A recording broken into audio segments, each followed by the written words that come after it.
Hoje nós vamos estudar a lição de número 9, que tem por título Gog e Magog, um dia de juízo. Como os irmãos já sabem, nós estamos estudando sobre o livro do profeta Ezequiel, as suas profecias. E hoje, na lição de número 9, nós vamos estudar sobre essa profecia. Devo dizer que essa passagem de Ezequiel 38 e 39 é considerada pela comunidade teológica, vamos dizer assim, pelos teólogos, como uma das passagens mais difíceis da Bíblia. Mais difícil de interpretação, ou que há mais discussão sobre o tema. Mas, não sei se os irmãos tiveram a oportunidade de ler a revista em casa, ler a lição em casa. Eu diria que ela pode ser considerada mais difícil, mas ela também assim, do meu ponto de vista, ela também ela é bem direta e específica e principalmente reconfortante para nós como igreja, como cristãos. E a gente vai ver o porquê disso. Então, o que eu começaria dizendo por mais que você não entenda ou que a gente não consiga entender ou explicar ou ter uma visão completa do que significa essa profecia, de quem é cada pessoa, cada povo, enfim, a gente vai destrinchar esse assunto, mas por mais que a gente não consiga ter uma compreensão completa, um entendimento completo de Gog e Magog especificamente, a gente não deve se ater muito a isso, a gente deve se ater mais à questão da profecia como um fato que irá acontecer e o cumprimento de uma promessa, que é a volta do nosso Senhor Jesus Cristo. Isso que seria o mais, que nós poderíamos tirar de lição mais importante desse assunto. Mas, vamos ler o texto base. E aí, se os irmãos tiverem qualquer pergunta, tiverem qualquer questionamento, podem perguntar e a gente vai tentar o máximo possível explicar. Não só explicar, mas também desmistificar. Tem muita coisa sobre esse assunto que, principalmente por conta da guerra da Ucrânia agora, da Rússia com a Ucrânia, não vou dizer da conspiração, mas muitos achismos começam a surgir ou voltaram, ganharam força novamente diante desse cenário político que nós estamos vivendo. Mas enfim, nosso texto base se encontra em Ezequiel capítulo 38, do versículo 1 a 6, e Ezequiel capítulo 39, do versículo 1 ao 10.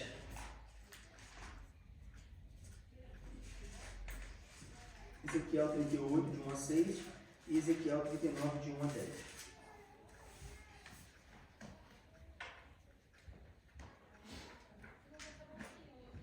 Ezequiel 38, de 1 a 6, diz assim: Veio a mim a palavra do Senhor, dizendo: Filho do homem, dirige o rosto contra Gog, terra de Magog, príncipe e chefe de Meseque e de Tubal, e profetiza contra ele. E dize: Assim diz o Senhor Jeová: Eis que eu sou contra ti, ó Gog, príncipe e chefe de Meseque e de Tubal. E te farei voltar e porei anzóis nos teus queixos, e te levarei a ti com todo o teu exército, cavalos e cavaleiros, todos vestidos bizarramente, congregação grande, com escudo e rodela, manejando todos a espada. Persas, etíopes e os de Pute, com eles, todos com escudo e capacete. Gomer e todas as suas tropas, a casa de Togarma, da banda do norte, e todas as suas tropas, muitos povos contigo. Agora, capítulo 39, do 1 ao 10. Tu, pois, ó filho do homem, profetiza ainda contra Gog e diz: Assim diz o Senhor Jeová: Eis que eu sou contra ti, ó Gog, príncipe e chefe de Meseque e de Tubal. E te farei voltear, e te porei 6 anzóis, e te farei subir das bandas do norte, e te trarei aos montes de Israel. E tirarei o teu arco da tua mão esquerda, e farei cair as tuas flechas da tua mão direita. Nos montes de Israel cairás, tu e todas as tuas tropas, e os povos que estão contigo, e as aves de rapina, e as aves de toda a asa, e aos animais do campo te darei por pasto. Sobre a face do campo cairás, porque eu falei, diz o Senhor Jeová. E enviarei um fogo sobre Magog entre os que habitam seguros nas ilhas, e saberão que eu sou o Senhor. E farei conhecido o meu santo nome no meio do meu povo de Israel, e nunca mais deixarei profanar o meu santo nome. E as nações saberão que eu sou o Senhor, o Santo em Israel. Eis que é vindo e se cumprirá, diz o Senhor Jeová. Este é o dia de que tenho falado. E os habitantes das cidades de Israel sairão, e totalmente queimarão as árvores, e os escudos, e as rodelas, com os arcos, e com as flechas, e com os bastões de mão, e com as lanças, e farão fogo com tudo isso por 7 anos. E não trarão nem do campo, nem aportarão dos bosques, mas com as armas acenderão fogo, e roubarão aos que os roubaram, e despojarão os que despojaram, diz o Senhor Jeová. Bom, a primeira coisa que a gente precisa falar sobre essa profecia de Gog e Magog, de Ezequiel capítulo 38 e 39, é que diferente do que muitos céticos ensinam ou acreditam, essa profecia, nós cremos que essa profecia não foi cumprida. A ala cética da teologia, vamos dizer assim, eles creem que a profecia de Gog e Magog, ou seja, essa distribuição, a gente vai ver quem é quem, o que é Gog e o que é Magog, mas de início, essa profecia de Gog e Magog, essa guerra que vai acontecer, essa invasão a Israel e a proteção de Deus e tudo mais, essa profecia, muitos céticos acreditam que essa profecia já aconteceu. E aí eles acreditam que Ezequiel, na verdade, ele não está profetizando, mas sim ele está relatando algo que já aconteceu. Primeira coisa que nós temos que observar em relação a isso, em relação a esse assunto, é que não há base bíblica para que tenha esse tipo de pensamento. Quando nós olhamos para a Bíblia, analisamos a profecia e analisamos a história do povo de Israel, fica bem claro, biblicamente falando, que essa profecia ainda vai acontecer. Principalmente por quê? Porque quando nós olhamos a profecia, nós vemos que essa profecia vai acontecer depois que o povo de Israel estiver reunido. Ou seja, depois que a diáspora israelita tiver acabado, depois que todos os israelitas voltarem para a terra de Israel, e Israel for uma grande nação, for uma nação, estiver forte, estiver reunido e tudo mais, aí sim que se daria, que vai se dar esses eventos. E quando nós olhamos para a história do povo de Israel, podemos dizer que o povo de Israel está voltando à sua terra, mas não que ele já é uma nação forte. Não que Israel já... Claro, vamos lá. Israel é uma nação forte, sem dúvida nenhuma. Mas ela vai ficar mais forte ainda quando nós olhamos os eventos apocalípticos descritos na Bíblia. Então esse é o primeiro ponto. A profecia de Gog e Magog, ela não aconteceu ainda, ela ainda vai acontecer. Tá? E aí, entrando na profecia em si, a primeira coisa que a gente tem que fazer é identificar quem são esses povos invasores. Quando a gente olha de novo, quando a gente lê a profecia de Ezequiel 38 e Ezequiel 39, nós vemos que a profecia se trata acerca de uma guerra, ou seja, um povo, ou um conjunto de povos, nós vamos ver quais são os povos, um conjunto de povos vão se reunir para atacar Israel. E aí eles vão atacar Israel, ou seja, vai entrar numa guerra com o povo de Israel, com a nação de Israel, e Deus vai livrar Israel, ou vai batalhar essa guerra por Israel, e aí tem, no capítulo 39, como nós lemos, tem tudo o que vai acontecer. Ou seja, esses povos serão destruídos, essa união de povos, essa coalizão de povos será destruída nessa guerra. Tá? E aí a gente pode, e aí é onde entra o maior desafio, por isso que eu falei no início da aula que eu mencionei que essa passagem da guerra essa passagem de Gog e Magog é uma das passagens mais difíceis da Bíblia em termos de interpretação, porque aí é onde entra o desafio, onde começam, né, as teorias ou os achismos.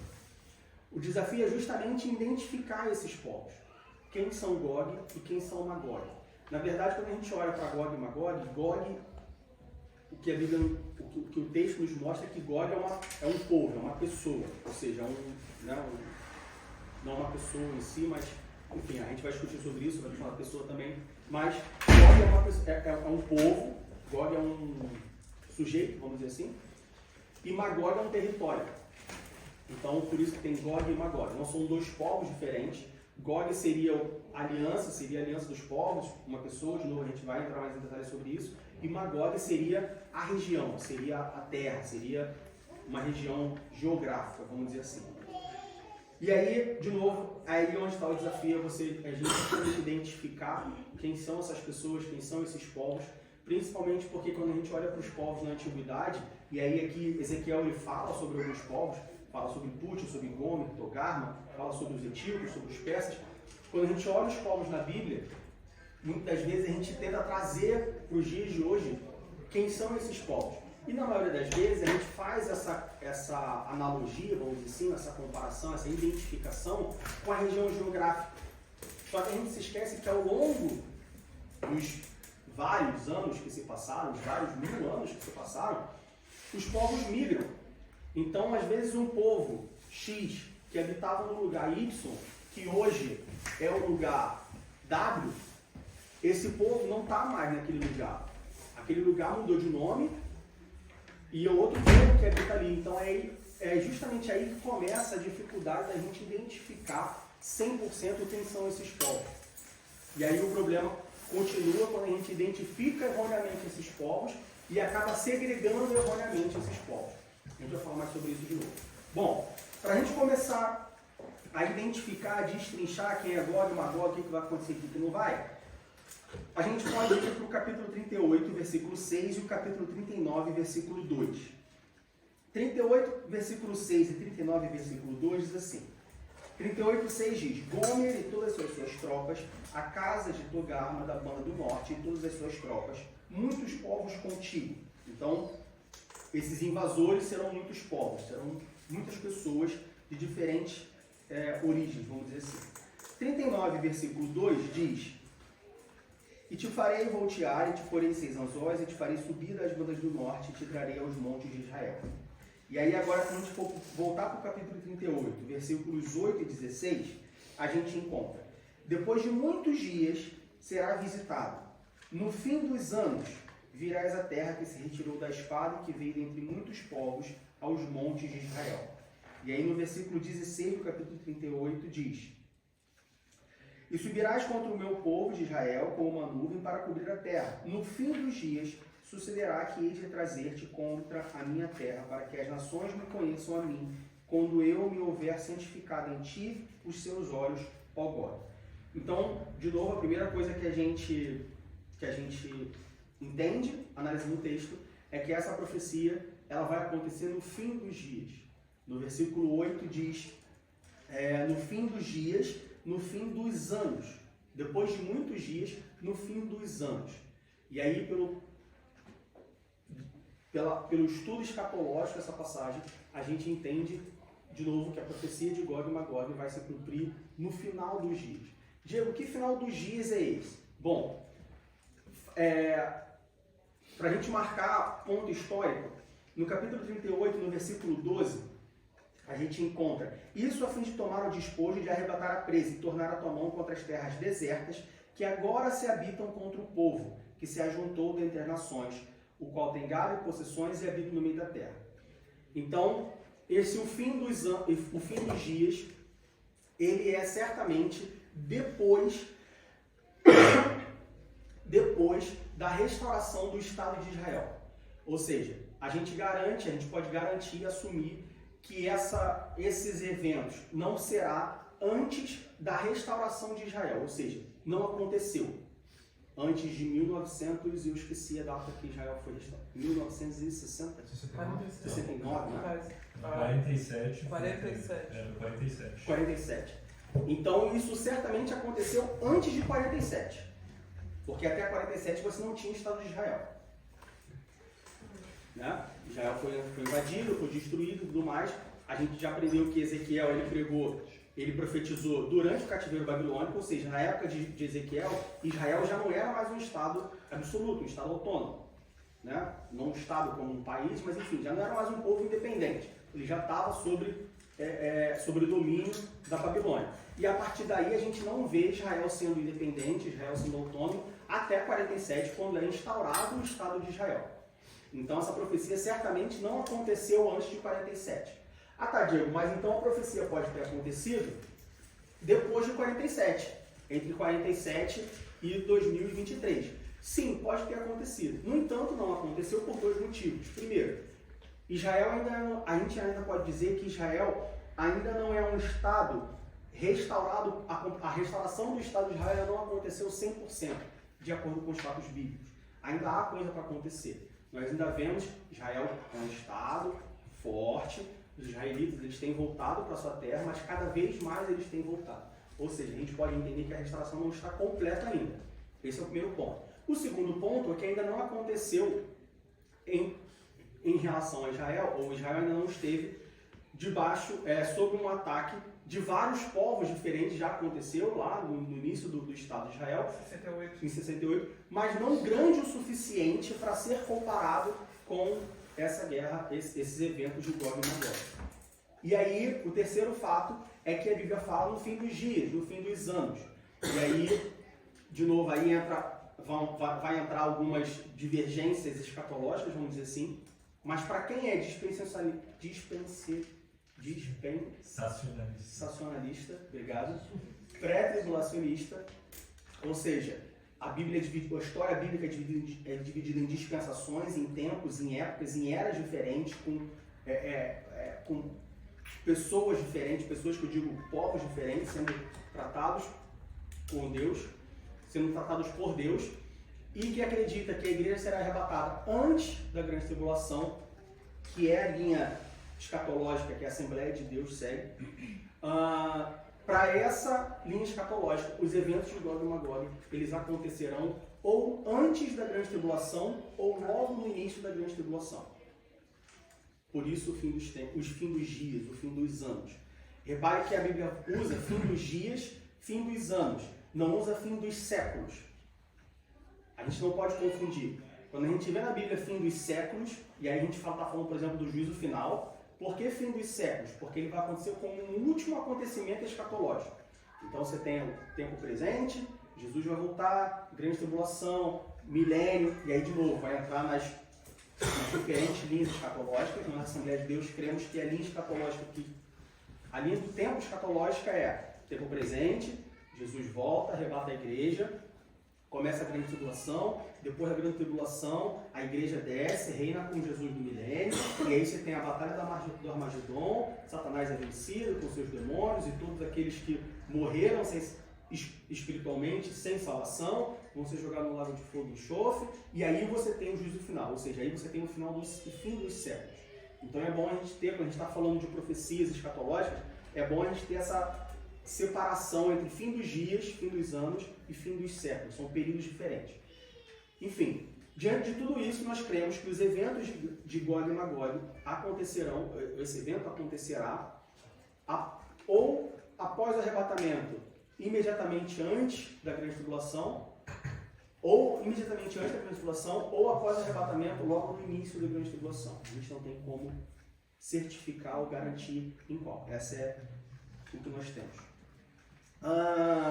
E, portanto, como eu falei, devido a essa fim dos tempos, fim dos séculos, fim dos dias, ela não é a mesma batalha lá de Apocalipse, capítulo 16, versículo 16, que é a batalha do Armagedon, como eu falei. Quando nós abrimos Apocalipse 16, versículo 16, nós encontramos: e os congregaram no lugar que em hebreu se chama Armagedon. Ou seja, existe, a Apocalipse fala de uma batalha, será uma grande batalha, que é a batalha do Armagedon, que é onde Satanás será derrotado. Não é a mesma coisa. Armagedon é no fim dos séculos, Gog e Magog é no fim dos dias, no fim dos anos. Então, uma é antes da grande tribulação, imediatamente após a grande tribulação, a outra depois do milênio, lá no final de tudo. Seria na mesma expressão que Jesus usa lá em Mateus 24, no fim dos tempos? Uhum. Exatamente isso. Quando a gente vai para Mateus capítulo 24, Mateus capítulo 24, versículo 5, 6, 7, 8. Diz assim: porque muitos virão em meu nome dizendo eu sou o Cristo, enganarão a muitos, e ouvireis de guerras e de rumores de guerras, olhai e não vos assusteis, porque é misto que isso aconteça, mas ainda não é o fim. Porquanto se levantará nação contra nação, e reino contra reino, e haverá fomes e pestes e terremotos em vários lugares.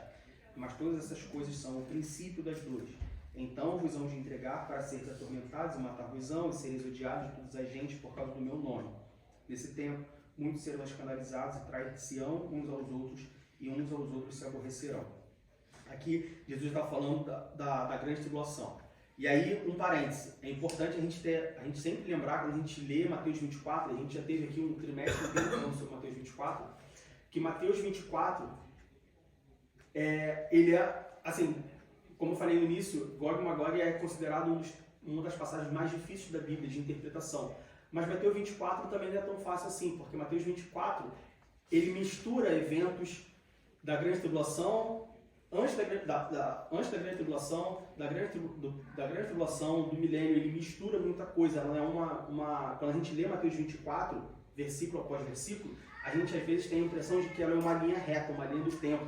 Ou seja, o versículo 9 acontece depois do 8, o 10 depois do 9, o 11 depois do 10 e por aí vai. Às vezes não, às vezes está lendo o 8, 9, e aí o 10 e o 11, não estou falando que são esses, mas estou só exemplificando. Você lê o versículo 8 e 9, e aí você lê o 10 e o 11 achando que vai acontecer depois, mas na verdade o 10 e o 11 acontece antes, e aí você lê o 13 e 14 e você acha que o 13 e 14, então, sabe? Mas não é. Então tome muito cuidado quando vocês forem ler, meditar em Mateus 24. Mas sim, Mateus 24 é mais ou menos nessa época, na mesma época de escrita em Mateus 24, que acontecerá Gog e Magog. E aí, mais uma vez, a gente vai falar mais sobre isso no final da lição, mas é onde, mais uma vez, começam as teorias ou os achismos que causam problemas muitas das vezes. Enfim, então, é um evento, uma guerra, uma invasão desses povos, que vai acontecer antes da grande tribulação ou imediatamente após a grande tribulação. É diferente da Batalha do Armagedon, no mesmo contexto, na mesma época de Mateus 24, aqui do versículo 5 até o versículo 8. E aí, quem são esses povos dessa coalizão? Bom, como eu falei, Gog é considerado uma pessoa e Magog é um território. Quando a gente fala de Gog, esse Gog, ele fala que é da banda do norte e ele trata como um príncipe. Isso gera, em algumas traduções, a palavra que é utilizada, a gente vai ver isso mais pra frente, gera inclusive algumas... é utilizado como base para algumas linhas, alguns achismos, algumas linhas teóricas. Mas enfim, capítulo 38, versículo 5, a gente tem uma lista de quem são esses povos comandados por Gog. 38, versículo 5 diz: os persas, os etíopes e os de Put, com eles, todos com escudo e capacete. Bom, persas e etíopes, a gente tem uma ideia do que são. Né? O Pérsia é onde hoje é o Irã, se não me engano, e os etíopes, norte da África, na Etiópia. Mas e Put? Quem é Put? Quando a gente volta lá para Gênesis, a gente vai ver que Put era filho de Cã, neto de Noé. Ou seja, os de Put é o povo descendente, de certa forma, de Noé. Noé teve Sem, Cã e Jafé, e Cã, os filhos de Cã, são os de Put. Qual região eles habitam? Aí entra o que eu falei no início. A gente vai ver, eu trouxe para vocês um mapa, mais para frente eu vou mostrar para vocês. A gente vai ver um mapa onde, supostamente, de onde virá cada pessoa. Mas aí é onde começa a entrar o que eu falei no início da aula, que é que a gente tentar identificar os povos fazendo uma comparação, uma correlação da onde esses povos teoricamente existiam hoje, em questão geográfica. Só que povos migram, povos mudam de lugar, nem sempre os mesmos povos estão em mesmos lugares ao longo da história da humanidade. Então é difícil a gente fazer essa correlação e identificar com 100% de certeza quem são esses povos. Mas a princípio, norte da África, os persas, os etíopes e os de Put. No capítulo 39... Oi? Ásia também, né? Tem povos da Ásia também, a gente vai ver. Pérsia, né? Mas Ásia. Pérsia, isso, verdade. No capítulo 39, do versículo 4 ao versículo 6, capítulo 39, do 4 ao 6, diz: nos montes de Israel cairás tu e todas as tuas tropas, e os povos que estão contigo, e as aves de rapina, e as aves de toda a Ásia, e os animais do campo te darei por pasto. Sobre a face do campo cairás, porque eu falei, diz o Senhor Jeová. E enviarei um fogo sobre Magog, e entre os que habitam seguros nas ilhas, e saberão que eu sou o Senhor. Então aqui, nessa passagem, a gente observa duas coisas. Primeiro, algumas pessoas afirmam que Gog não é um príncipe, não é uma pessoa liderando uma coalizão, liderando um grupo de povos, mas sim que Gog seria Satanás, seria um inimigo espiritual, vamos dizer assim. Só que no versículo 4, A profecia diz: nos montes de Israel cairás tu e todas as tuas tropas, e os povos que estão contigo, e as aves de rapina, e as aves de toda a asa, e aos animais do campo te darei por pasto. Espírito não tem como ser dado por pasto, porque espírito não se come. Por isso que a gente abandona a ideia de que Gog seria um inimigo espiritual, que essa batalha seria de uma batalha espiritual. Claro, todo mal é influenciado, tem um lado espiritual. Já falei isso aqui, tudo que acontece no mundo físico já aconteceu no mundo espiritual anteriormente. Então, claro, a gente poderia dizer que de forma indireta, Satanás estaria envolvido, sem dúvida nenhuma. Mas Gog em si, os povos em si, é uma batalha física, real, que vai acontecer de fato. Fala, Kátia. Eu não entendo a segunda parte do versículo 4. Tropas é claro, mas o que é isso? Versículo 4. Nos montes de Israel cairás tu e todas as tuas tropas. É para você explicar? As tropas? Não, as tropas é mais as aves de rapina, as aves das asas e os animais do campo te darei por pasto. O que quer dizer isso? As tropas serão mortas, ficarão no chão e as aves vão comer aqueles restos mortais. Os animais comerão aqueles restos mortais. Por isso que isso fundamenta a ideia de que será uma batalha real, com pessoas reais, e não uma batalha espiritual. No entanto, quando a gente... E aí, a segunda coisa é que no versículo 6 diz: enviarei um fogo sobre Magog e entre os que habitam seguros nas ilhas e saberão que eu sou o Senhor. Então daí a gente tira a ideia de que Magog é um território, Magog é uma região geográfica e não uma pessoa.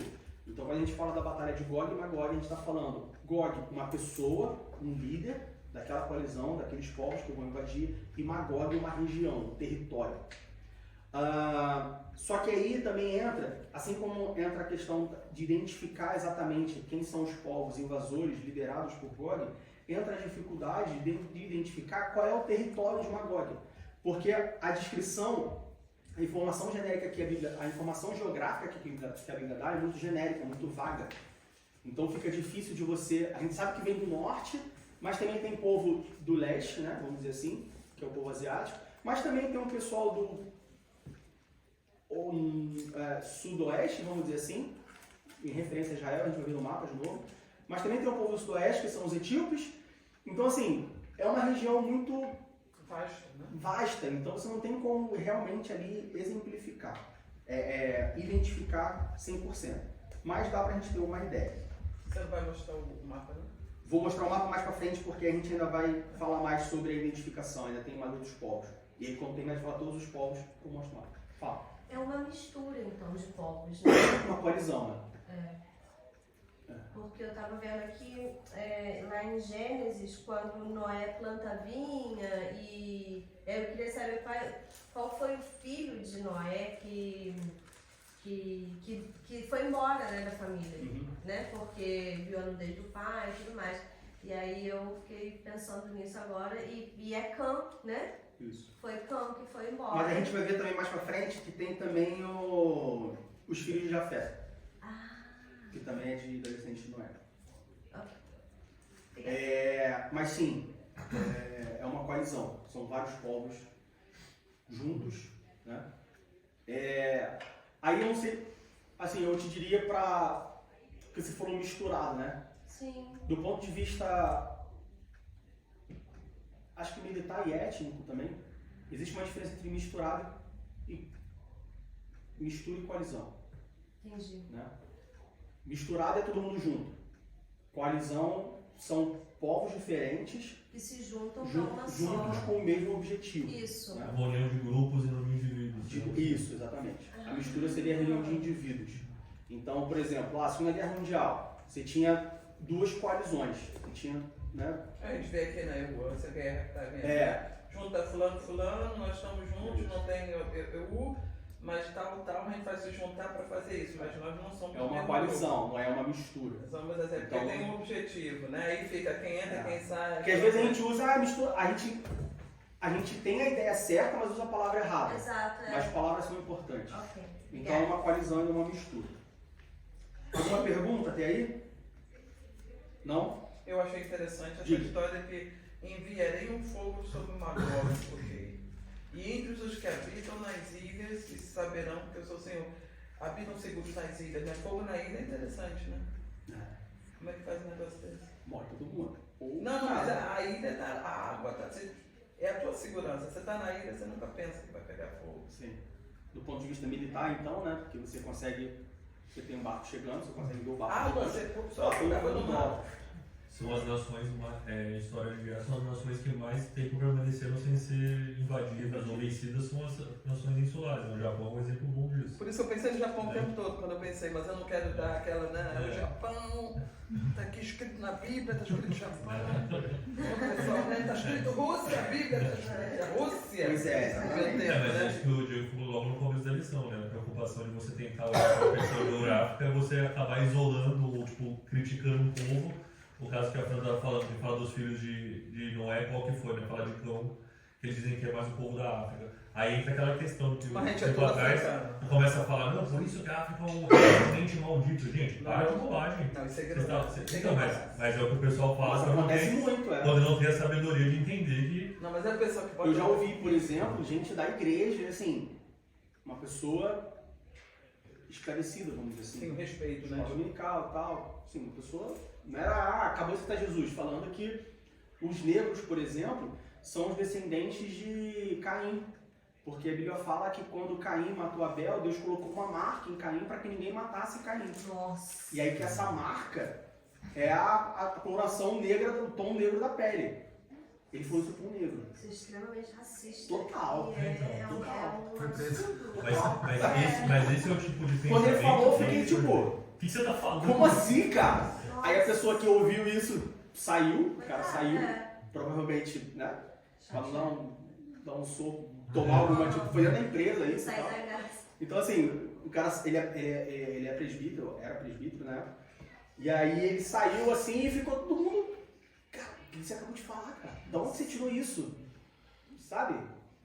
Como assim? Então causa esse tipo de coisa que a gente fica, não, peraí, cala a boca, não fala mais não, porque... Melhor não falar do que falar besteira. segura a Mas é onda. uma ignorância mesmo, Total, né? total. Porque a pessoa, com certeza ele não falou querendo, tipo assim, humilhar e magoar, não sei o quê, mas, Não, ele, mas não foi ele ele falou falou. achando que é verdade mesmo, então é uma Mas ignorância se a gente for falar total, tudo que a né? gente é verdade, a gente vai se enrolar, né? Não, Mas a gente não, é não pode. verdade. Então esse seria a primeira parte dos invasores, né? Os etíopes, os Jiputi, os persas. De novo, quando a gente vai para Ezequiel capítulo 36, versículo 24, a gente encontra: e vos tomarei dentre as nações, e vos congregarei de todos os países, e vos trarei para a vossa terra. Então, mais uma vez, a gente vê aqui outra passagem baseando de que Gog e Magog só acontecerá depois que Israel estiver novamente reunida, que o restabelecimento de Israel estiver completo, coisa que ainda não está. Então ainda não aconteceu. E ainda sobre Gog, quando a gente olha quem é Gog, aí começa, né, algumas linhas. Quando a gente vai para 1 Crônicas, capítulo 5, versículo 4. 1 Crônicas, capítulo 5, verso 4.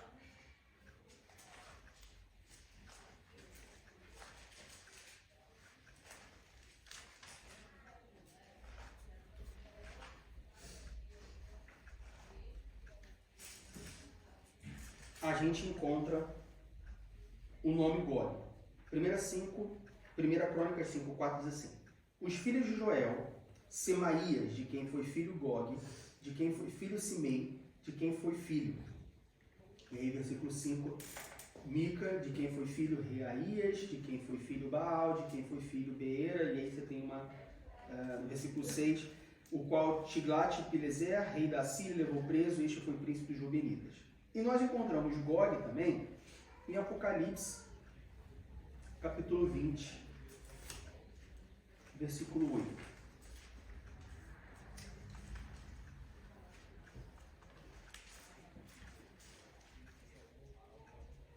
Apocalipse, capítulo 20, versículo 8. E sairá enganar as nações que estão sobre os quatro cantos da terra, Gog e Magog, cujo número é como a areia do mar, para as ajuntar em batalha. Bom, esse trecho de Apocalipse, capítulo 20, versículo 8, Não é que vai, então vai ter dois Gog e Magog, tem um Gog e Magog antes da grande tribulação e tem um Gog e Magog depois, lá no final do milênio. Não, aqui Apocalipse está fazendo, pegou emprestado, está fazendo referência a Ezequiel. E esse de 1 Crônicas que a gente leu. Bom, quando a gente pega a Enciclopédia Judaica identifica Gog como o rei Giges, também conhecido como Gogo, da Lídia, um povo antigo que hoje compreende na atual Turquia. Então, na atual Turquia existia um povo chamado Lídia, né? Uma região da Lídia, e essa região, esse povo tinha um rei chamado Gogo, que é identificado pela Enciclopédia Judaica como sendo Gog. Tá? Por que eu estou sendo bem cauteloso, vamos dizer assim, ou bem explícito de que pela Enciclopédia Judaica? Porque a Bíblia não nos dá base, vamos dizer assim, para identificar Gog. Mas, como aconteceu no Antigo Testamento, você tem a cultura judaica, você tem a história judaica, você tem, né, material extra, vamos dizer assim, ou, né, material acessórios, que você pode ler e tentar identificar. Então, pela Enciclopédia Judaica, isso é identificado como esse rei. E aí um ponto importante é que essa interpretação por parte dos estudiosos, dos estudiosos do Antigo Testamento, especialistas do Antigo Testamento, pelos arqueólogos e tal, também nos diz que Gog não seria, na verdade, o nome da pessoa, mas seria um título. Assim como Faraó no Egito, né? César em Roma. César não é um nome, César é um título. Faraó não é um nome, Faraó é um título. Na antiga Pérsia, Shah é o nome do título também. É um título também, não é um nome. Então, essas pessoas, os arqueólogos, os especialistas do Antigo Testamento, identificam que Gog não é uma pessoa, mas não o nome da pessoa, e sim o título que essa pessoa tem, como líder, como rei, alguma coisa assim. Fala. Dá para voltar aquele versículo que você foi para Crônicas? Crônicas 5:4. 5:4, eu não entendi uma coisa. Tá no... O que era filho de tal, filho de tal. Depois toda Semaías, que foi filho de Gog. Está mencionando Gog, né? E depois vai mais que foi filho de Simei, que foi filho, depois mais para frente. Aí depois quem foi filho de Baal, quer dizer, era o que era filho, não era filho biologicamente, mas era provavelmente filho de... Os filhos de Joel, Semaías, de quem foi filho de Gog. Mas Gog foi filho de Semaías. Mas era biologicamente ou eram filhos porque... Como a Bíblia às vezes fala, o filho de tal, porque ele tem tal atitude e... Não, biologicamente, aqui é uma genealogia. Então, nesse caso, Gog era uma pessoa. Aí não, isso que eu tô... Então, mas entende? É justamente essa a dificuldade, entende? Porque depois volta... Porque teoricamente Gog é uma pessoa. Porque depois ele vem para Baal. Baal foi uma pessoa ou foi um deus? Então, mas não é. Aí na verdade é uma pessoa que provavelmente alguém era... devoto de Baal lá no meio do povo, ou via lá na sociedade que ele morava, Baal, esse nome é bonito, vou botar o nome dele em Baal. Você tem pessoas hoje chamadas Jesus. Aí você pode falar, Jesus, filho de Diego.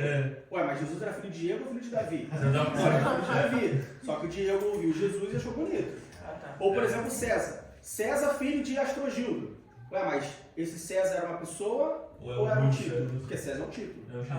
Entende? Imagina, daqui a 2000 anos, porque César, filho de Astrogildo. Mas esse César aí, quem era esse César? Ele era, sabe? Não, mas você vê também no tempo, né? O tempo faz uma boa diferença. Então, por isso que eu deixo claro que assim, a gente sabe que Gog era uma pessoa. Agora, se o nome da pessoa era Gog, se o título da pessoa era Gog, aí a Bíblia não diz. A literatura auxiliar, a enciclopédia judaica diz que era uma pessoa chamada Gogo, um rei da antiga Lídia, hoje atual Turquia, e que aí Gog era um título e não um nome. Mas será que não daria para buscar de novo, entrar no Joel, quem foi ele, puxar de novo em outras, para saber os filhos, é só para mim. Talvez daria. Né? Eu para você dar uma... nada. Dá trabalho. Né? Alguma pergunta aí? Estragou o PC sempre. Hã? Com qual Filho Zé? de Diego. Sobre, Jesus, filho de Diego. como eu falei, não tem só esses Ele é o invasores. filho de Daniel. A coalizão de Gog, vamos dizer assim, também é composta por outros invasores. Quando a gente vai para Ezequiel capítulo 38, versículo 2, a gente encontra outros dois invasores. Diz assim, Ezequiel 38, 2. Filho do homem, dirige o rosto contra Gog, terra de Magog, príncipe e chefe de Meseque e de Tubal, e profetiza contra ele. A gente também encontra Meseque e Tubal lá no capítulo 39, versículo 1. Tu, pois, ó filho do homem, profetiza ainda contra Gog e diz: assim diz o Senhor Jeová, eis que eu sou contra ti, ó Gog, príncipe e chefe de Meseque e de Tubal. Então a gente encontra aqui também Meseque e Tubal, Magog, Meseque e Tubal. Bom, aí também, de novo, quando a gente vai lá para Gênesis, capítulo 10, versículo 2, Gênesis capítulo 10, versículo 2, Gênesis 10, 2,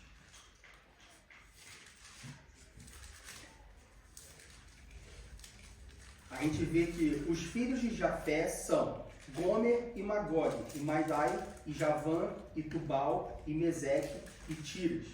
Então a gente vê que os outros povos dessa coalizão são não só os filhos de Cã, mas também os filhos de Jafé. Gomer, Magog, Tubal, Meseque. E aí, entendi que são os descendentes de Jafé, mas onde que são esses povos? Aí, de novo, a gente não tem essa referência na Bíblia, mas quando a gente vai ler Flávio Joséfo, que foi um grande historiador, que viveu entre 30 e 100 depois de Cristo, e muitas das coisas que nós sabemos hoje na teologia vem de Flávio Joséfo. Inclusive tem um livro muito bom dele, uma enciclopédia, é um canal assim, História de Israel, se não me engano, de Flávio Joséfo, é muito bom. Mas enfim, quando a gente vai para Flávio Joséfo, ele identifica esses povos como um conjunto de etnias nômades, ou seja, não tem um lugar específico, mas que vivia na região do norte do Mar Negro. Então quando a gente pega o mapa, a gente tem o Mar Negro. Consegue colocar o Mar Negro, por favor? Aquela foto? Eu acho que ela aparece. Coloca aquela foto lá.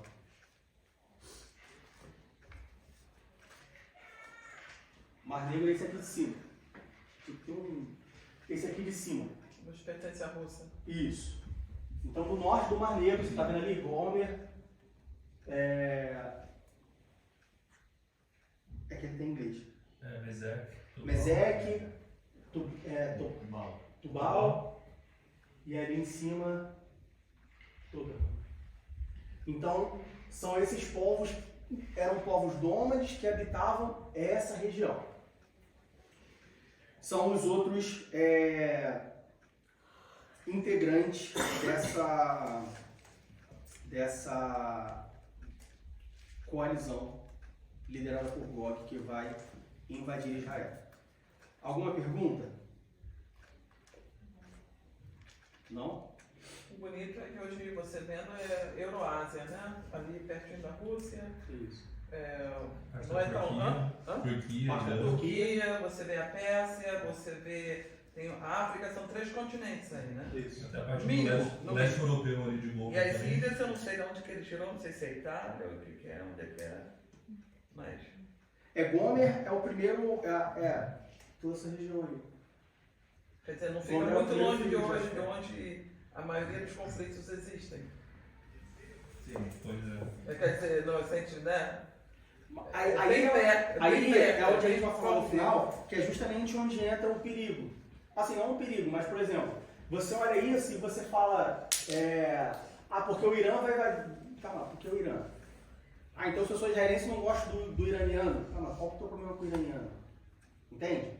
As pessoas, elas associam as regiões geográficas e elas acabam criando uma narrativa indo contra aquele povo, sabe? Do tipo, ah não, você está na Bíblia uma profecia de que o Irã, ou a região do Irã, vai invadir Israel na batalha de Gog e Magog. Tá, então vamos destruir o Irã. Então eu não quero falar com o Irã, com o iraniano. Então o Irã é um povo amaldiçoado. E aí acaba criando essa... Mas não tem que esperar também as coisas. Problemas. Não pode estar. E aí a gente esquece que Deus manda a gente levar a palavra, né, para todos, independente de nação, independente de lugar geográfico. E eu vejo isso também muito hoje em dia, com essas guerras, a Síria e tudo mais, tem muito estrangeiro sírio aqui também, né? Uhum. E assim, independente da Bíblia, né? Agora, eu acho que a gente cria um certo preconceito das pessoas. E não é assim, né? Não pode ser assim. Aí tem que tomar cuidado para isso, né? Como, por exemplo, acontece muito...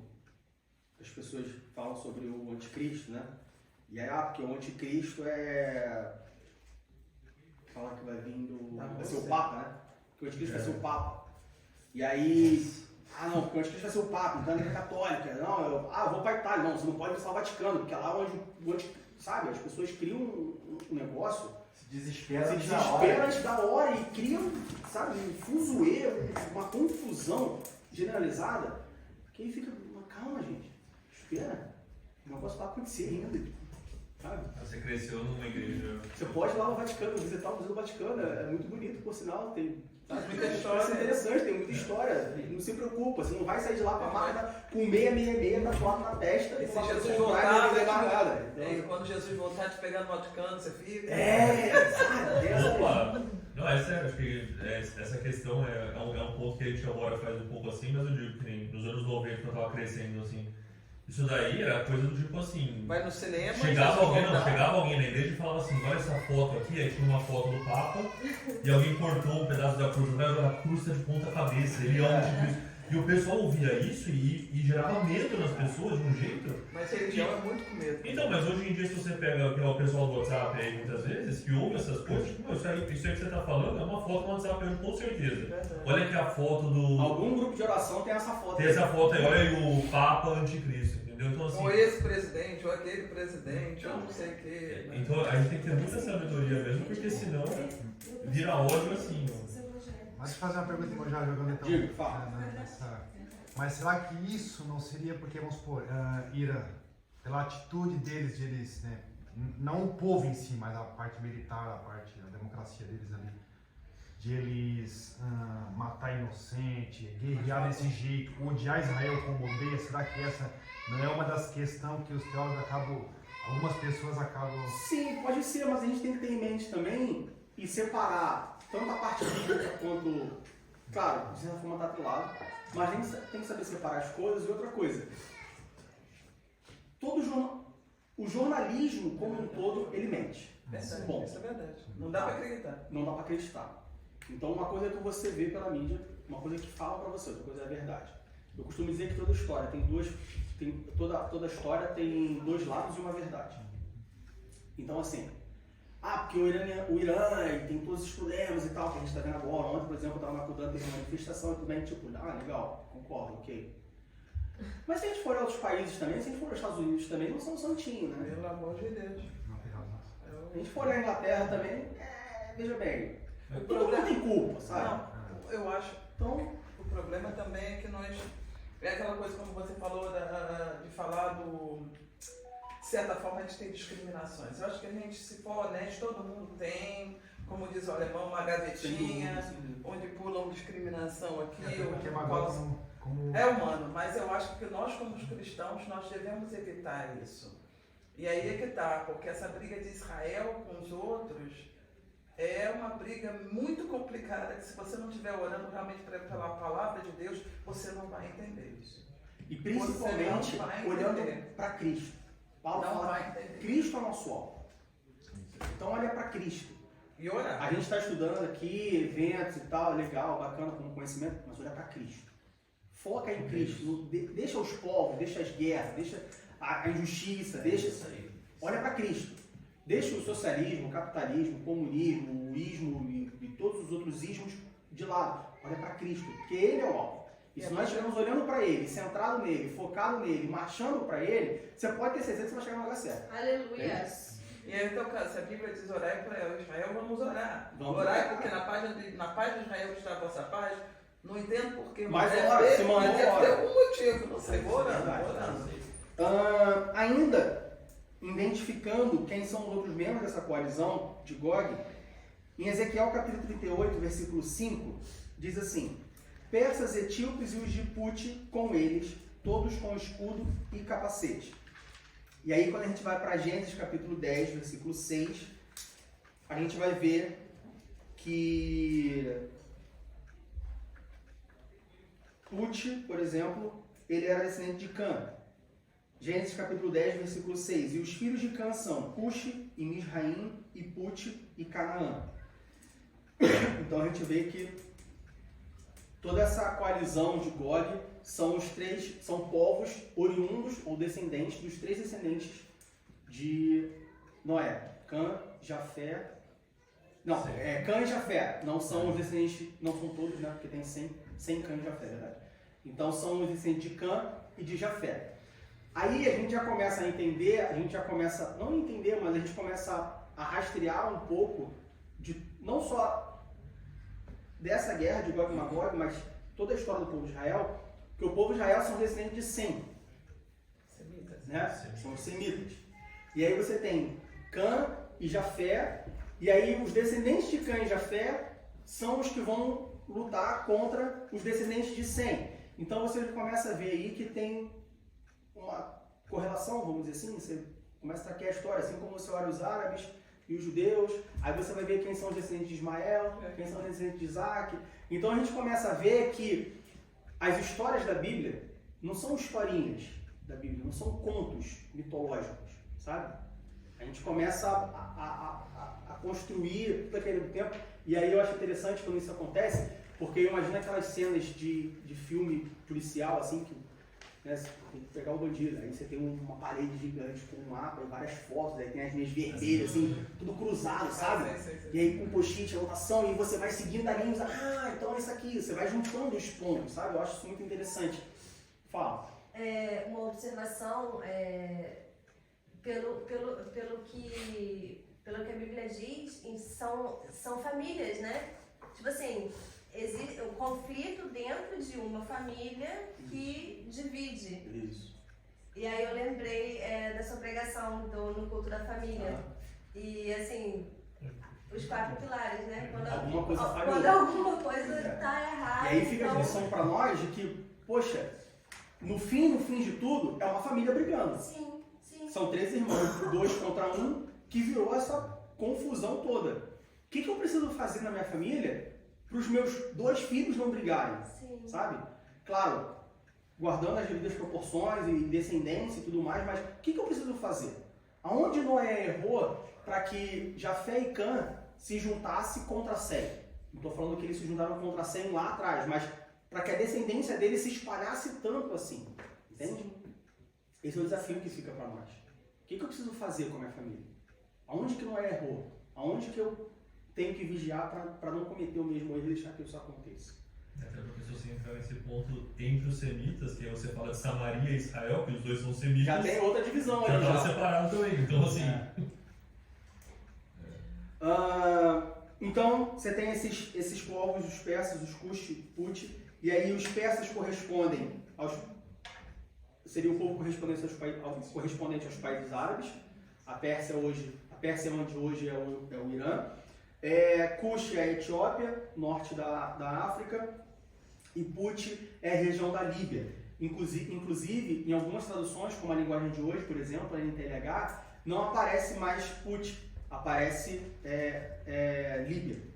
E a região de Gomer e Togarma, no verso 5 do capítulo 38, é a região que hoje corresponde à Turquia. Aqui, Togarma. Lá em cima. Esse território tem a ver com Bezek, Tubal, Bezek, tudo Tubal na também é Turquia. Turquia. Isso é tudo Turquia. Território Todos os cães, Turquistão, Ali pra cima. Turquistão, Turquistão. Então são esses povos aí. Mas, de novo, a gente não pode, por mais... Diego, você está querendo contradição. Não, a gente tem esses povos, a gente tem essas origens, a gente tem onde eles habitavam e a gente correlaciona para a gente ter um melhor entendimento no mundo hoje, quem seriam os correspondentes. Mas, de novo, a gente não pode tomar isso como absoluto ou tomar isso como motivação para fazer algo, porque essas coisas mudam. E aí tem eu vi um teólogo falando que, por exemplo, os sírios de hoje são os árabes, mas os sírios de antigamente eram os arameus. Então são povos diferentes. Até mesmo, né? Entende? São povos completamente diferentes. Os africanos que vivem no Egito não são o mesmo povo do faraó. É um povo totalmente diferente. Totalmente diferente. Então a gente não pode... porque habita no mesmo lugar. Tá, hoje eu moro na Chaussée Estraço 37. Daqui a 5 anos eu posso não morar mais lá. E aí? É que na verdade tudo isso mudou depois do Islã, que foi no ano 600 depois de Cristo. Nessa época eram povos completamente diferentes e hoje, se você olhar, inclusive, etnicamente e tudo mais, eles são diferentes, mas porque tem a religião tão forte por trás, a gente chama tudo de árabe. Mas, por exemplo, o Irã, vai chamar um Irã falar que ele é árabe? Ele Eu seria sou persa, eu não sou outra cultura. árabe. É outra coisa. E o Irã, até que o William mencionou, por exemplo, até 1979, ou seja, depois da guerra de Israel e tudo mais, antes de levantar lá o Ayatollah com a ajuda dos Estados Unidos, era um povo que era mais livre do que às vezes a Europa. Não tinha nada a ver com Israel. Deixa eles falar, a gente é outro povo, não tem nada a ver. Zoroastrismo, não tem nada a ver com o Islã. Levantaram depois a questão do Islã em 79, aí esse povo que a gente vê hoje, que pune e tudo mais, é 40 anos agora. Não é tipo recente, assim. né? É recente. É outro... Eu peguei um dia desse um Uber, né, um táxi, e o motorista era iraniano. E já devia ter, uns 60 e alguma coisa. Ele viu o Irã. Ele viu o Irã bom, sabe? E aí ele veio, a gente estava vindo para a igreja, se não me engano, e aí ele veio lamentando, porque ele viveu o Irã bom e hoje está vendo, assim, ele estava bem triste falando do que se tornou e tal, a hora que chegou, ele pegou o Irã bom. Então a gente não pode, a gente pode identificar, a gente pode basear, a gente pode estudar tudo mais, mas a gente não pode tomar como absoluto, como a gente Mas eu acho interessante. E principalmente usar isso para tomar alguma atitude, para tomar alguma medida. Não faça isso. O pessoal fala, por incrível que pareça, por pior que os anos passem, e a gente moderno. Meu filho sempre fala hoje em dia, mas nada mudou debaixo do sol.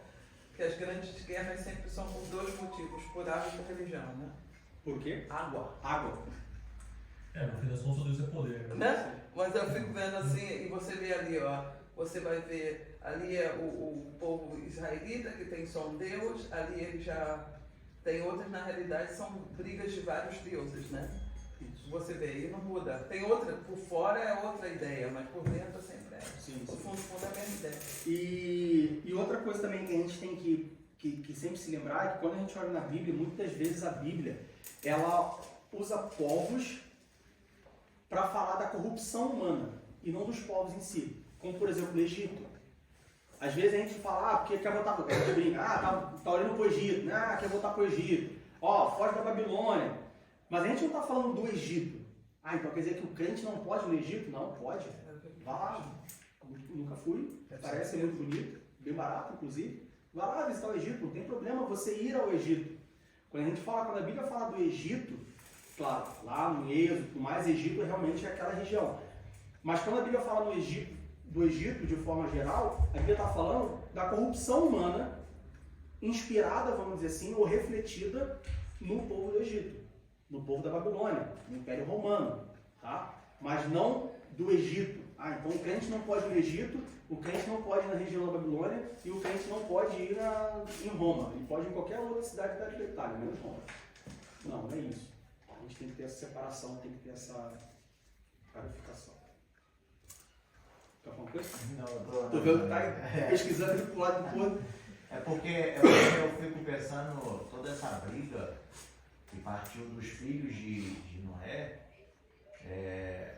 partiu dos filhos de Noé, das gerações dos filhos de Noé, esteja ligado pelo fato da desobediência de Cã, quando viu o pai Nu E aí Noé, ele fala, era isso que eu estava lendo aqui, que lá em Gênesis, no capítulo 9, Noé, ele fala assim, no 25, né? 9, 25, disse, maldito seja Canaã, servo dos servos, seja aos seus irmãos. Ou seja, Canaã era já filho de Cã, já estava falando de Canaã, né? E aí disse, no 26, bendito seja o Deus de Sem, né? Que foi o que gerou Abraão lá na frente, né? E seja de Canaã por servo, alargue Deus a Jafé, e habite nas tendas de Sem, e seja de Canaã por servo. Então, era isso que eu estava olhando aqui, pensando, né? De tipo, volta aquela lição que a gente falou de maldição, né? Que passa de geração em geração, mas tudo isso com um princípio de tipo assim, uma desobediência gerou todo um desencadeamento ali para atacar, e Canaã já ficou como alvo dos dois irmãos, e fica essa briga. E era isso que eu tava viajando aqui na cabeça, entendeu? De tipo, falando de maldição de geração em geração. Que aí eu fiquei comparando com aquela lição. Se esses povos se voltassem a Jesus Cristo, foi o que a gente estudou e aprendeu. Tudo isso acabaria. Entendeu? Mas o que eles faziam? Eles ficavam jogando a culpa de que a gente vive assim por causa dos nossos pais. E aí continua. E aí essa ligação que a vocês gente fazem falou, aqui, entendeu? Que eles ficavam se justificando. Isso é por causa dos nossos pais. Aí agora a gente está aí, sofrendo ataque. Mas ninguém toma atitude de quebrar aquilo Exatamente, ali e olhar pra frente. Era isso que eu estava aqui pensando. Engraçado, eu ouvi uma frase ontem, e a frase é assim, ser adulto é ser responsável. E aí, quando a gente não é responsável, a gente joga a culpa. É o que o pastor Bruno está falando, né? A gente joga a culpa para o outro, falando, não, isso está acontecendo porque o povo de Jafé fez isso e tudo mais, não. Só que se a gente não tomar responsabilidade, não cresce, né? Não consegue evoluir a mente, não consegue evoluir para poder chegar no objetivo certo, né? Ou no objetivo que Deus quer que a gente chegue, né? Aí acaba brigando porque não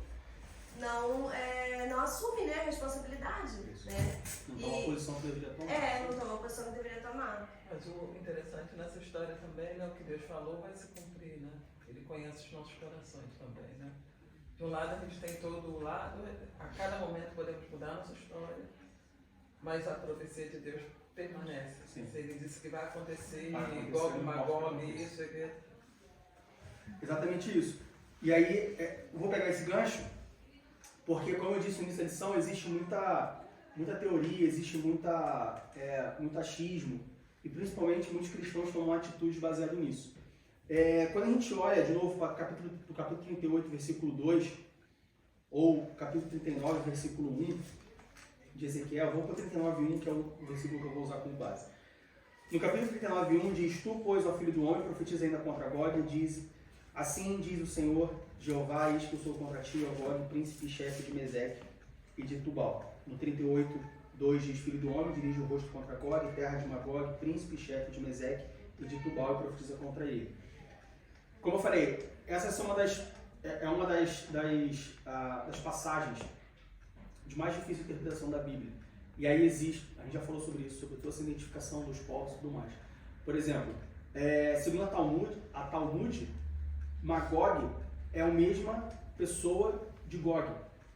Não é um território, é a mesma pessoa. Então, assim, existem diversas interpretações, diversas identificações. E uma das que acontece está no versículo 39, no capítulo 39, versículo 1. Eu não sei, você tem como ver se tem a Bíblia de Roterdã em inglês?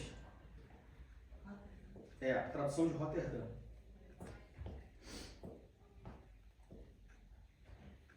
King James, né? Internacional, a versão, Word English, Bible e Basic English. Joga no Google. Não tem Roterdã.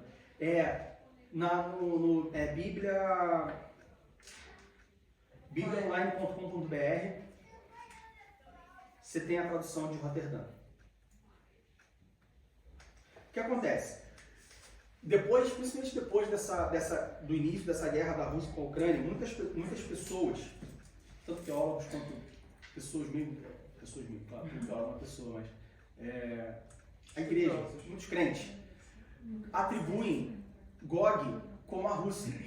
E aí começou toda uma discussão de que, não, porque a batalha está acontecendo, porque a Rússia vai invadindo a Ucrânia, não sei o quê, blá, blá, por conta tanto da questão geográfica, como a gente viu, porque vai do norte, extremo norte, não extremo norte, mas norte de Israel você tem o território russo. Essa ideia é uma ideia que surgiu lá na Guerra Fria. Por que surgiu essa ideia na Guerra Fria? Porque na Guerra Fria era nós contra eles. Quem era nós? Estados Unidos. Quem era eles? União Soviética. Que é todo aquele território do norte israelense, leste europeu, norte de Israel, era tudo União Soviética.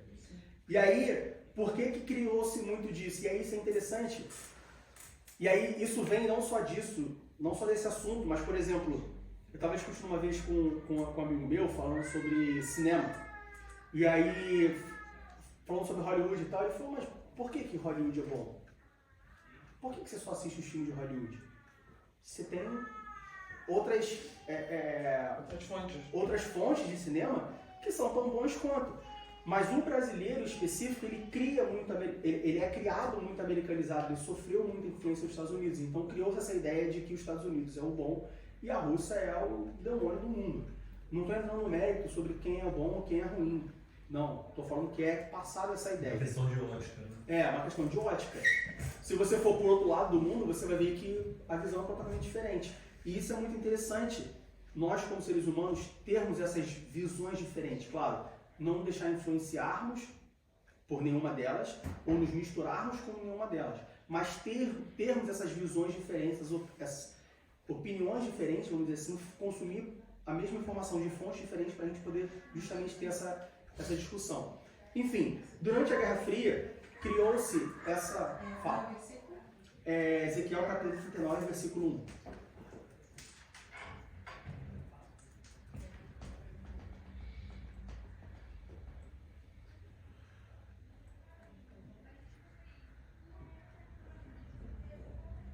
Deixa aí que eu vou chegar lá. O que acontece? Durante a Guerra Fria criou-se essa ideia de que Gog seria a Rússia. E aí que essa invasão viria da Rússia. Com o fim da Guerra Fria, isso, né, foi por terra, meio que se acalmou, porque, né, acabou toda aquela corrida contra a Rússia, naquela época, claro, União Soviética. Depois que a União Soviética se desmantelou, aí sim que adormeceu. E aí agora, ano passado, quando a Rússia invade a Ucrânia, volta todo esse assunto de novo. Da onde vem essa ideia? Primeiro, como eu falei, região geográfica, passa essa ideia de que esse ataque virá da Rússia, e também por causa da tradução. Coloca em português, por favor. Em português a gente tem... Você pode comparar. Você pode colocar as duas nesse site aí.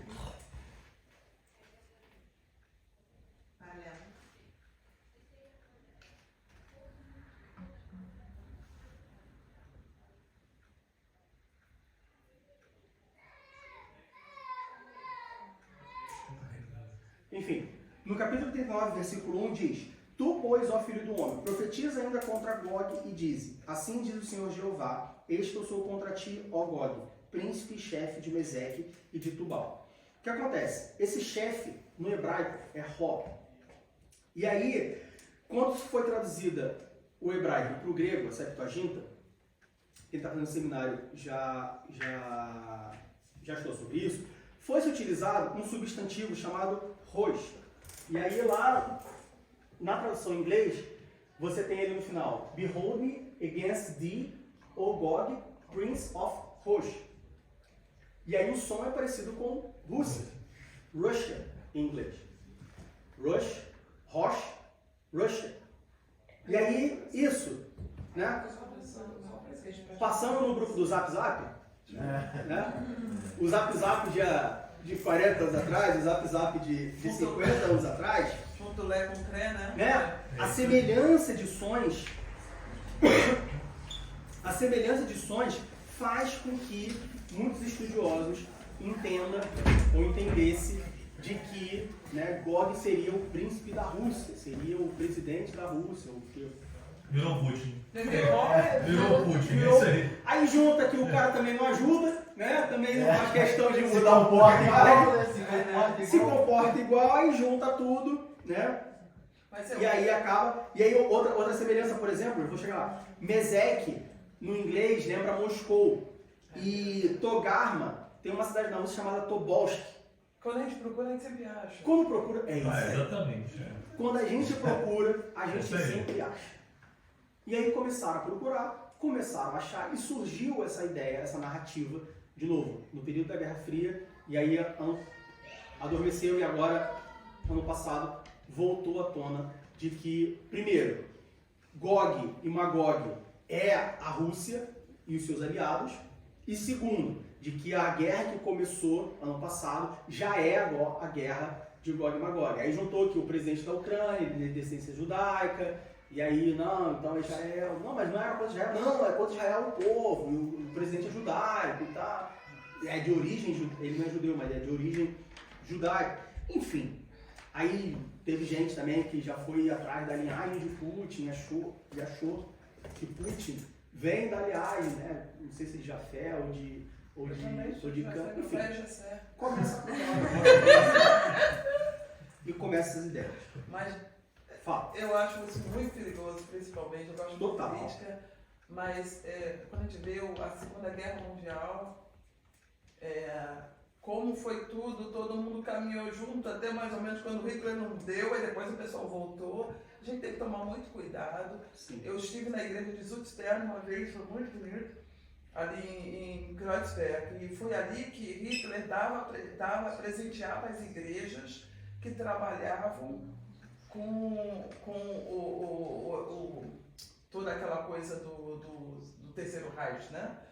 E você vê como a igreja também entrou e tantas pessoas e tantos trabalharam, foram poucos. Eu acho que nós, como crentes, a gente tem que orar muito, de preferência, não sermos partaicos, não entrarmos em nenhuma. O que a gente vê, a gente não entende, e só Deus pode dar essa sabedoria. E aí, exatamente, pegando esse gancho pra gente concluir, você pode falar assim, tá, Diego, por que a gente teve essa lição, então? Porque você começou falando que é uma das passagens mais difíceis da Bíblia. Você passou a lição inteira falando que olha só, esse povo é isso, mas não pode assumir. Não sei o quê, porque é a Rússia, mas não é a Rússia. Por que a gente teve essa lição, então?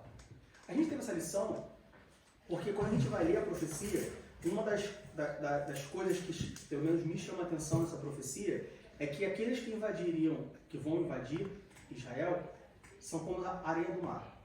Ou seja, são muitos. São incontáveis. Será uma batalha desleal. Mas Deus vai dar os carros. Aleluia. E aí, por que a gente estudou isso? Por que essa lição? Primeiro, para eu me lembrar de que Deus prometeu e Ele vai cumprir. Para essa profecia vai acontecer, então eu tenho que ficar ligado, antenado nos fatos, porque nós temos o termômetro que mede a volta de Cristo. Quanto mais esse termômetro vai chegando perto, mais a gente consegue ter noção. Claro, então eu vou viver minha vida como eu quero, vou deixar para viver na hora que eu olhar e ver que está explodindo. Não, você pode morrer antes, então, né? Serve como base para cuidado. Veio como ladrão. Esse é o primeiro ponto. É uma profecia, vai acontecer. Outras profecias já se cumpriram, então essa também vai acontecer. E o mais importante, ou tão importante quanto, como a areia do mar. Uma batalha de proporções épicas, uma batalha completamente desleal, mas Deus vai dar o socorro. E aí, trazendo para os nossos dias, trazendo para a nossa vida cristã, a situação pode ser desleal. A sua luta, a sua dificuldade pode ser como a areia do mar, mas Deus vai dar o socorro. No momento certo, Ele vai dar o socorro. No momento certo. Deus poderia acabar com todo esse plano antes de Gog, Magog, enfim, invadir Israel, mas não, Ele espera invadir. Mas no momento certo, Ele vai dar o socorro.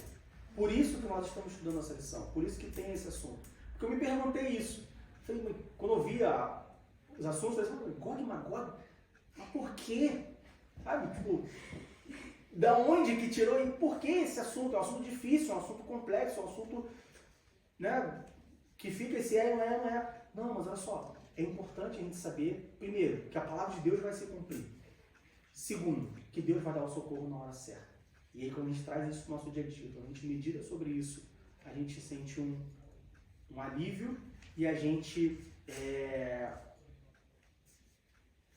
torna a nossa esperança ainda mais forte na volta de Jesus Cristo, Aleluia. o cumprimento de uma promessa que é a volta de Jesus Cristo.